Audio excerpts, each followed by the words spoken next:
মুস্তাফিজের ভবিষ্যৎ এবং বাংলাদেশের টি-20 বিশ্বকাপ ভাগ্য প্রসঙ্গ।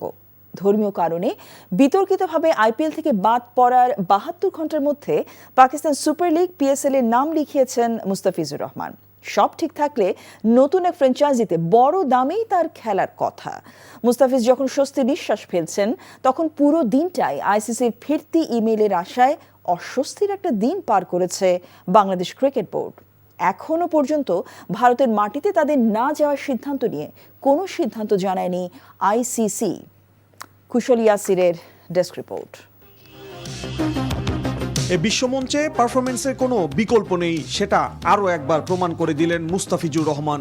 আইপিএলে ধর্মীয় মোড়কে রাজনৈতিক শিকার হয়ে আকস্মিকভাবে তাকে খেলোয়াড় তালিকা থেকে ছিটকে ফেলে বিসিসিআই। 3 দিনের মধ্যেই টি-20 বিশ্ব ক্রিকেটের অন্যতম সেরা এই পেসারকে 8 দলের পিএসএল এর নাম লিখিয়েছে সংশ্লিষ্টরা।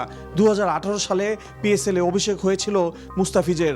আসরের নতুন এক ফ্র্যাঞ্চাইজির চড়া দামেই তার সার্ভিস কেনার কথা, সরাসরি সাইনিংয়ে।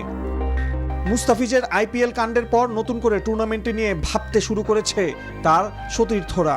আমরা তো পলিটিক্যাল দিক দিয়ে চিন্তা করি না, এজ এ প্লেয়ার হিসাবে আইপিএল খেলার ইচ্ছা থাকে, ওই হিসাবে আমরা নাম দিই।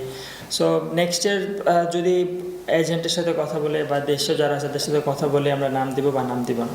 রাতে মুস্তাফিজের এই সুখবর আসার আগে পুরো দিনে বিসিবির কেটেছে একটা ফিরতি ইমেইল আসার অপেক্ষায়। ভারতের মাটিতে টি-20 বিশ্বকাপ না খেলতে চাওয়ার বার্তায় ফিরতি উত্তর এখনও আসেনি আইসিসির কাছ থেকে। এ অবস্থায় শেষ পর্যন্ত যদি সহ আয়োজক শ্রীলঙ্কায় বাংলাদেশের ম্যাচগুলো সরে যায়, সেখানে মানিয়ে নেওয়ার জন্য প্রস্তুত সাইফুদ্দিনের মতো ক্রিকেটাররা। আমরা আসলে যে কোনো ভেন্যুতে খেলতে সবসময় প্রস্তুত থাকি।